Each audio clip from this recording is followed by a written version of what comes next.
4, 3, 2, 1.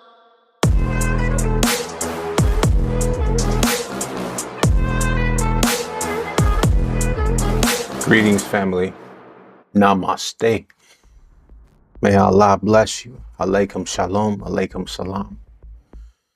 Peace be with you. Shefa. Shefa shalom alaikum. Shefa alaikum. Abundance be with you. Introduction to the neuromechanic. Neuroscience chose me. I am honored. I am privileged. Grateful that I am able to create this platform. It's been a long journey of observation, of experimentation, of self introspection, I mean, listen, it's been quite the journey, guys. It's been awesome though. You learn to appreciate the suffering within the lessons as well, because you got to observe it all. I'm one of those scientists that would rather experiment on himself than on other people. I mean, I like to observe other people, don't get me wrong, that's part of science, but the dangerous things or the complex things I like to witness within myself, and I think that's what sets me apart from a lot. And there are a lot of scientists like me as well. And yes, I am a scientist, guys. It's just really cool, man. I love the origin and the breaking and solving of things. It's just always been one of my passions. And in this episode, episode that we're recording today, this introduction that we are recording today, it's to express my love for neuroscience, for psychology, why I was chosen by it, or I feel like it chose me, the journey I've been on, and just a few little key points, key things that I believe are important to comprehend as far as my journey goes, on my perception and perspective as far as neuroscience, neurology, psychology, neuropsychology goes, how I view it. As I said previously, I didn't record it here, I am a scientist that likes to experiment on himself first. I like to observe other people, but the experimenting I like to leave to myself and witness within myself. Because what better witness than your own, your own awareness, your own conscious. And it's been a privilege for me. I am truly honored that I get to create a platform that gets to touch the life of adults trying to rewire their brain, children trying or wanting to develop stronger minds, businesses wanting to develop better structures and frameworks to have better business culture and coherence, and at the same time nonprofits that are trying to truly shift paradigms and elevate consciousness when it comes to the houseless population, the mentally challenged population, and the people who need it most. Neuroscience and neuropsychology, the reason I got into this research was to seek solutions. And yes, I have studied psychiatry. I am not in agreement with it. I'll tell you why, the DSM-5 and all these other things in other videos. For now, let's stick to the introduction as to why my heart, my mind, my soul, and maybe the code that I have encoded in me led me down this path. I'd love to know what makes us stronger, what makes us better, what makes us optimal, what makes us the best version of ourselves. That's the goal. That's the goal. And there's many pathways to that. Many pathways to that, and this is why we're here, so that we can find those pathways, put them into practice, and become the best versions of ourselves.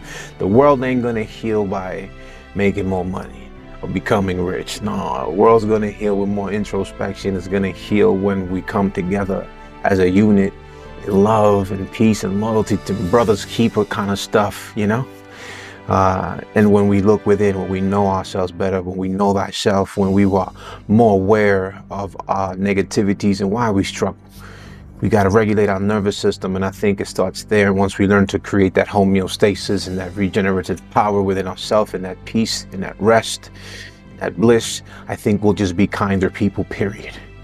We don't need drugs, people. We don't need pills.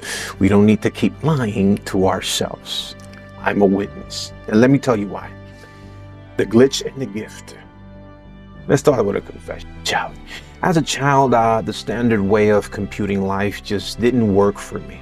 I struggled to communicate what I saw and often found myself silent in a noisy world. You know, kind of like the Man of Steel when he had to hide in the closet because he was becoming aware, extrasensory perception, you know, becoming aware of everything that was around him. And as the world got more technological, I noticed that my own genome and my gene expression and the way that I was expressing myself, I was tightening more and more into my fight or flight. I had no understanding of this. I didn't understand that in my awareness, I was inclining more into my amygdala, et cetera, and then I was computing life from a fight or flight.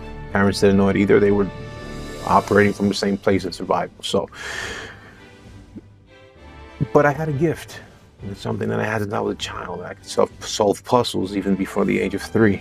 Puzzles and bricks, depending on what it was very easy for me to see the way it was to rebuild it again. And so I still struggled to communicate. I didn't fit the mold. My language wasn't words. It was video games and sports.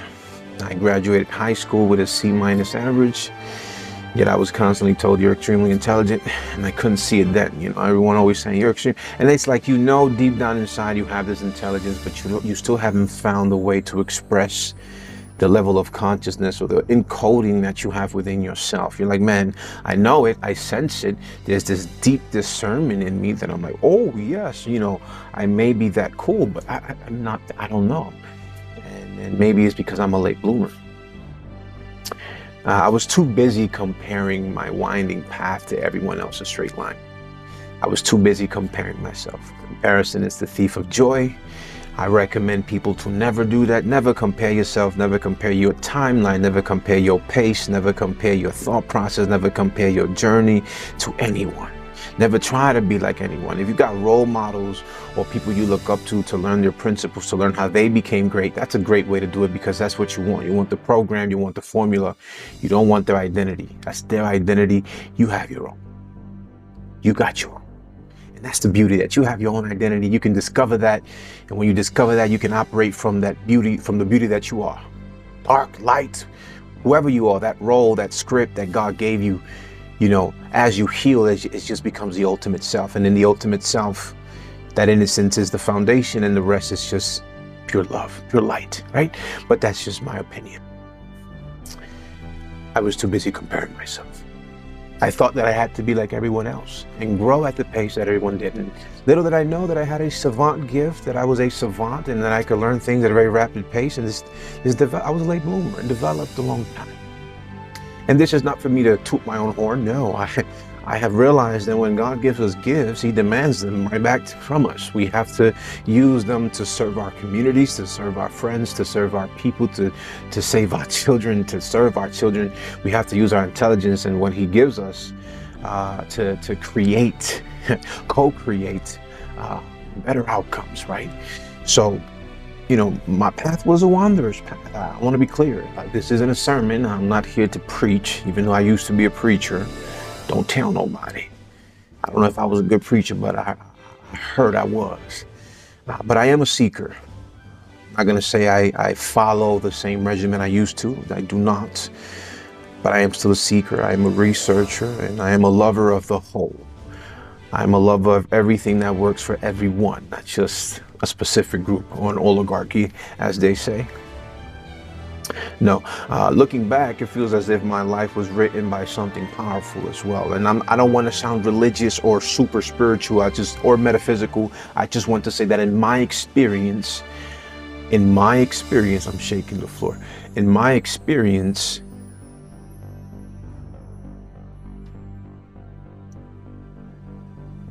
from a gnosis perspective, it's been great. It's been a great experience, even through the suffering, even through the pain, even through the judgment, through the persecution, through the biological intrusions. It's incredible what you experience, but then you become aware of it, and all you want to do is find solutions, because there are. And it feels as if my life was not only written, but orchestrated And it doesn't mean that I was always obedient into that path. Force guiding me into the full circle of everything, but I wasn't always obedient. A good traveler, as they say. I messed up a lot because of my self-reliancy. I have a problem of relying on myself a lot and controlling things. And I found out that I had narcissism engraved in my coding because of my ancestors, and I had to find a way to heal that for myself and become more altruistic. Way more altruistic.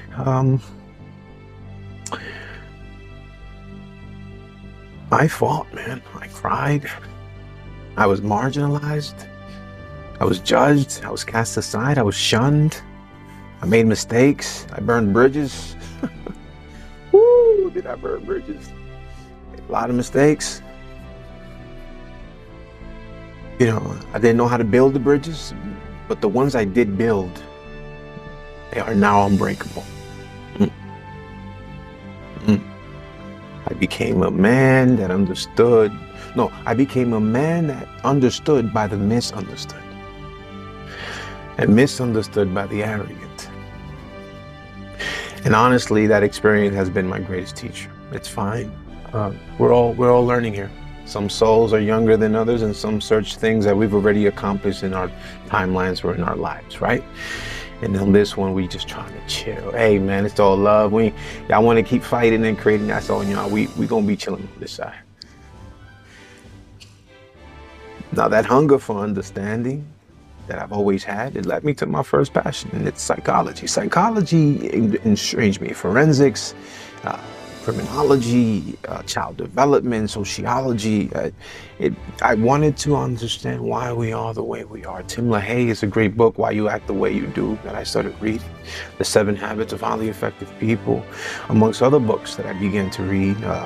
Industrial psychology, within the business frame. It's like, listen, I became enamored, and I did my research, and I went in and I went to the top universities and I studied their curriculums and I learned from their professors and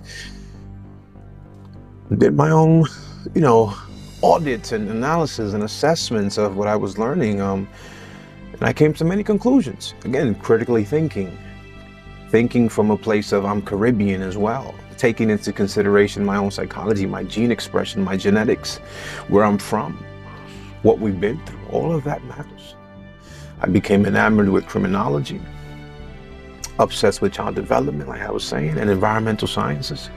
I dove into the curriculums of the world's top universities. I studied the micro and the macro, consuming philosophy and logic until I realized something profound. I was critically thinking. I like to repeat things. I wasn't just learning. I was uncovering layers of myself, layers to my mind, layers of my body, layers to my spirit. I was discovering my relationship styles, my love languages, my cues, my verbiages. It's like, oh man. But see, these things happen in stillness. These things happen in introspection. These things happen in metacognition, observing your own thinking. It happens when you really sit with yourself. Okay, don't believe the narrative where they say that your brain never shuts down. Now when you sleep, your brain can shut down. Like a computer, shut it down. So that everything can rest in that darkness. That's when darkness is so good. Because you can touch things like homeostasis or regenerative powers within yourself that you've never touched before because you're just shut down. This is where the stars align for me, the neural connection. And growing up, I was diagnosed with bipolar disorder and ADHD. Don't have any of that. I had mood swings. I had high levels of extrasensory perception that I didn't understand. I spent years operating in fight or flight mode. I realize now that people with ADHD are simply high performers that haven't found their hyperfocus or their passion, and so they're always jumping from thing to thing because they're curious. It's just my opinion again, not trying to knock the DSM-5. I spent years operating in fight or flight mode, battling inflammation and sickness caused by the nervous system that never felt safe. I never felt safe, it's like fully to understand full safety within your spirit, mind, body, and soul. And that creates inflammation, that creates sickness. If you eat, if you work out, if you do anything from that state, it's not safe. And neuroscience didn't just pique my interest, it saved me. I began to understand the mechanics of my own mind, my own biology, and the quantum spark within us all. I had to unlearn the trauma of trying to please others and learn how to regulate the superhighways of my own body, and that's a process, okay? That's a process. I had to unlearn trauma. Remember, when you go through emotional or mental trauma, you create these highways in your mind. It's like whenever your thought process goes through, you'll remember, or it'll trigger these traumatic moments. And so those moments are wired by specific behaviors or facial expressions. And when you're triggered, it's like when someone says, oh, he's triggered or he's mad, it's like, yeah, man, because he hasn't healed yet, and I had to learn a lot of trauma, man. Just get my butt whooped, bro. It's not only that, it was the not being able to connect with people in school, only having like one friend because he was weird, so we was weird together. And then when I got to high school, I kind of broke out of the shell and I started fighting. And so my nerve development kind of changed because I was kind of tired of being bullied, et cetera, et cetera. So like, I'm 6'4", 240. Oh my God. I don't know if that had an effect on everything. But again, going back to the nervous system, is very important to know that when it's regulated, when it's at peace, when your nervous system is where it needs to be, reality is a lot different. Just saying.